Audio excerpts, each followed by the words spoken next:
Is anyone as pumped as I am to start early spring bass fishing? So let's cover all the must-have lures, baits, and techniques we need to catch more big bass this year than ever before. Our favorite go-to spring jig is these bleeding red hook bitsy bugs by Strike King. These have been absolute killer for us on both largemouth and smallmouth bass.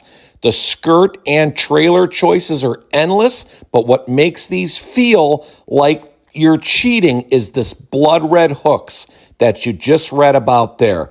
It's absolutely amazing. You hear us constantly talking about changing all your hooks out to blood red hooks, especially since it's the bass's favorite color and the one they see best in shallower water. These are all of our favorite colors here you've been seeing. Our favorite size is the 1/4 ounce like you've been seeing here. And what makes these jigs so powerful is their premium silicone skirts with lots of red and these fiber weed guards which allow you to fish in heavy cover and drag them through lily pads, vegetation, rocks, timber, all the stuff where bass are going to be hiding in ambush mode. And just as good as all that, these bad boys will not break the bank. They're only about $3 a jig. So load up on all your best colors like we have shown here and get lots of different trailers to match the jig color and go catch bass, baby. Lots of them.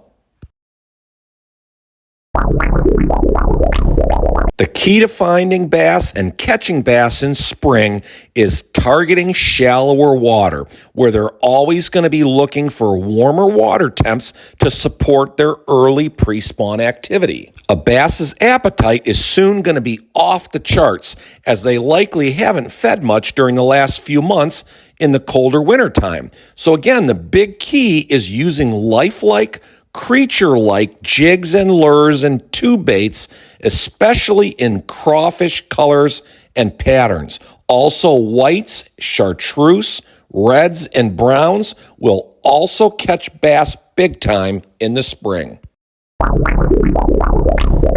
Remember, bring your compass with you and search out the northern end of the lake. That's going to typically warm the fastest. And trust me, just a degree or two can make all the difference in the world between catching and not catching bass this time of year. Probably my second favorite lure to catch spring largemouth is the watermelon and crawfish colored tube jigs, fished, of course, with blood red tube jigs.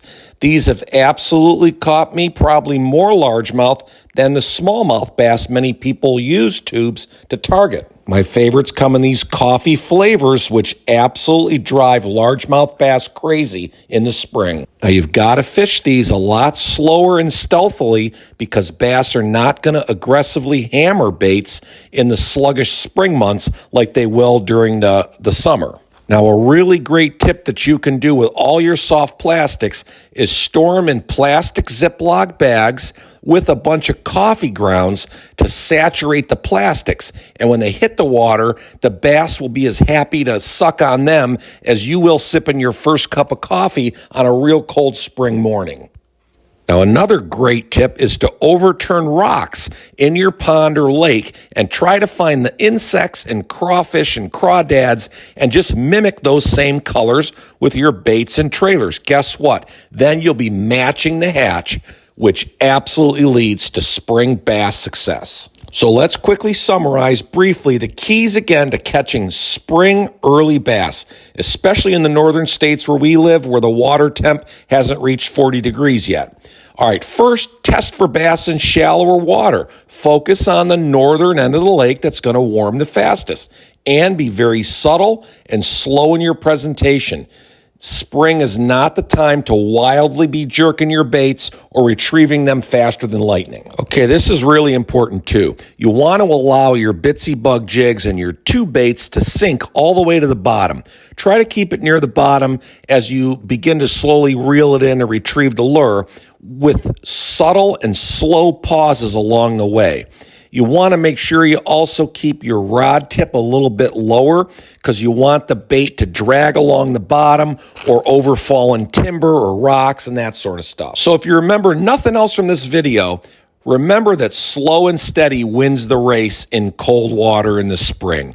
You got to give the bass enough time to bite, even if it's maybe the second or third time you cast through the area. Their metabolism is still pretty slow in early spring, so give them a little bit of extra time and go get them, folks.